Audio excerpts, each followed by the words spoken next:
Hey, so while we're talking about ocean environments and ocean animals, I thought I'd read this book, Wish for a Fish, all about sea creatures. And it's by Bonnie Worth and illustrated by Aristides Ruiz. And it's got the cat in the hat. I'm the cat in the hat, and I hear that you wish to go down to the sea to visit the fish.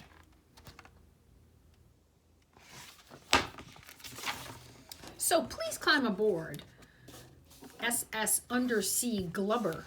It is made out of shark skin and very fine rubber.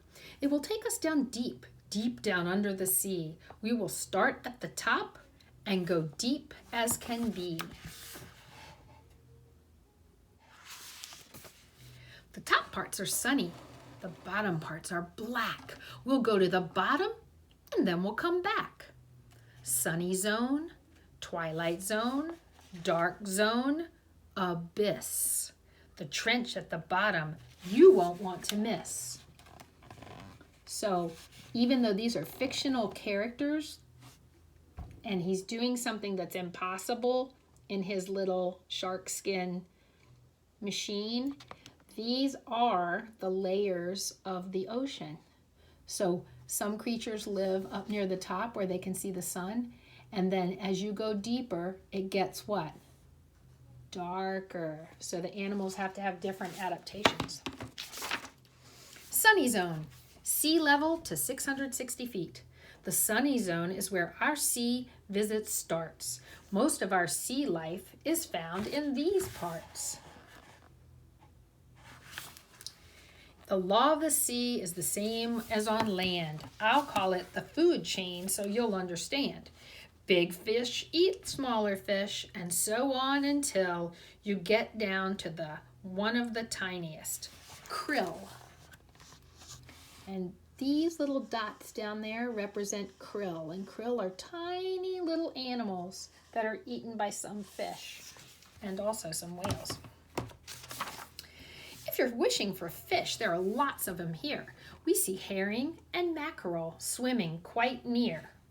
Fish can lay eggs. They have fins and fish tails, and most fish have bodies all covered with scales. These scales, they are coated with slippery slime. The slime keeps out germs, at least most of the time. And there's some fish. They're cartoon pictures, but those are real kinds of fish. Mackerel, perch, cod, and they're all up in that sunlight top layer. Fish open their mouths and they let water in. That's when the gills job really starts to kick in. Gills sift through the water and pull out the air. They help the fish find all the air that is there. And let me show you. When they wrote the part about how the gills pull out air, they made a little note, and look right down here. It's reminding everybody that the part of the air that the fish are using is oxygen. But they used the word air because it was better for a rhyme. Oxygen is hard to rhyme. The jellyfish is a most interesting fella. He looks kind of like a transparent umbrella. Stay away from his tentacles, those long stringy things. They stun prey by giving off hundreds of stings. So there they are, floating past some jellies, the kind that have tentacles or stingers. Of the hundreds of kinds of sharks in the sea, we only have time now to visit with 3. The 6-inch long dogfish, no, it never barks. The 50-foot whale shark, the Mack truck of sharks. And what have we here? So here's the dogfish that's about 6 inches long. That would be about that long. And then there's a big whale shark.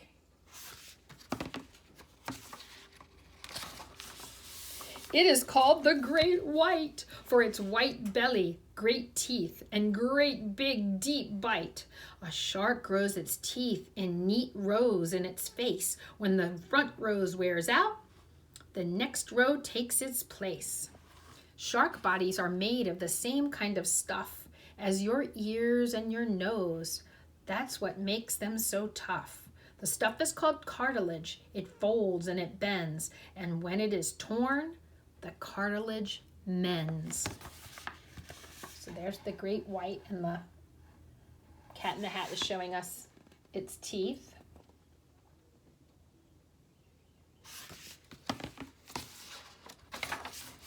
What else can we see in this nice sunny water? Oh, say, see the manatee and her calf daughter? Manatees are mammals like you and like me. They have lungs and give milk to their babies, you see. So up here in the sunny zone is also where the manatee live. Another sea mammal we'll see is the whale. It's the largest of mammals we'll see without fail. The great whale family is split into two: toothed whales like the orca and baleen like the blue. Baleen fills the blue whale's mouth like a grill. As water flows through it, it strains out the krill.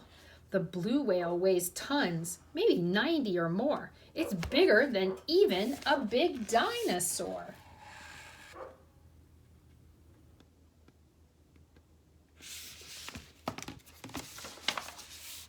These toothed whales are orcas, and few can defeat them. They like to hunt seals and to catch them and eat them.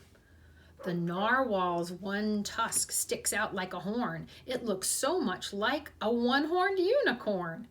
All whales hold their breath when they dive down below, and when they come up, let it out with a blow. They're the orcas, and this one over here is called the right whale. And there's the narwhal up there with the horn. Before we go deeper, let's all wave hello to our mammal pals, dolphins. That's them down below. A dolphin can see in the night. Wonder why? Echolocation. It works like an eye. It sends out a click, and the click bounces back, and the sound of that click helps the dolphin keep track of where it is going and which fish is where and whether some foe like a shark might be there. Shake hands with the octopus. Isn't it great? With arm after arm, just for hugging. Yikes, 8. Dear Dick and sweet Sally, tell me, what would you think if I told you the octopus shoots out a dark ink? It squirts out the ink in some enemy's face and then swims away to a much safer place. So there are the dolphins using their echolocation. And there's the octopus squirting his ink. It looks like at a moray eel. The twilight zone, that's the next level down in the ocean. Of all of the fights that are fought in the sea, there's one that is biggest, if you're asking me. Do I hear you asking? I'm so glad you did. It's a sperm whale versus giant squid. Like all whales, the sperm whale must come up for air, but this one can dive and then stay way down there for 2 hours or more at 3,000 feet, shopping for giant squid to eat.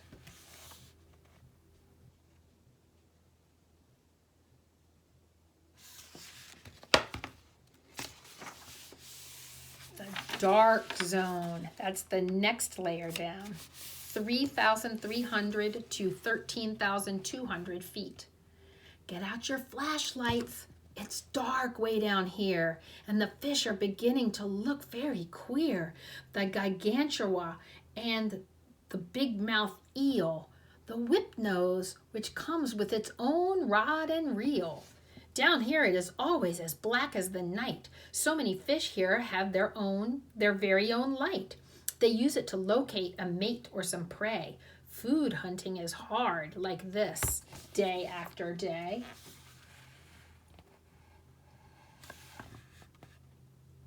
And even though these are real facts about sea creatures, we know that people could never go down that deep with no protection. They would have to be inside a special submarine. Abyss. 13,200 to 19,800 feet. You won't find many creatures in this deep, cold sea. Sea cucumber, sea spider, and tripod are 3. The abyss has a carpet of thick, yucky muck. Animals have no legs, so they will not get stuck. See them standing in that deep, kind of muddy stuff on the bottom, and then those creatures look kind of like one looks like a cucumber, and then there's one called a tripod. Trench. That's the deepest, 19,800 feet and deeper. Before we go up, it is really a must that you visit the vents, which are cracks in Earth's crust. It is up through the vents that the hot waters spout and warm up these clams and these worms hereabout. Giant clams and tube worms have enough things to eat because this deep spot has unusual heat. So these are a little bit like volcanoes in that it's an opening down deep into the earth, but there's no lava coming out of these. There's just hot air, and it heats up the water around it, and it makes it so these creatures can live way, way deep. And people can't go down there because the pressure is too great.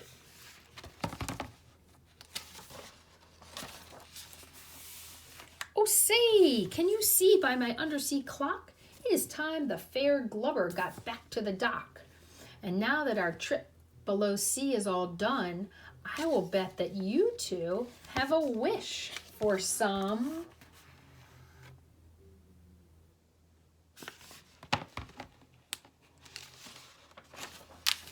sun. So there they ended up back on the beach after being in the dark, dark bottom of the ocean. And then this book, since it does have some nonfiction or some true information, it has a glossary in the back that tells us what certain words mean. And it also has some information about some other books that you could read if you wanted to know more about undersea animals. So thanks for listening.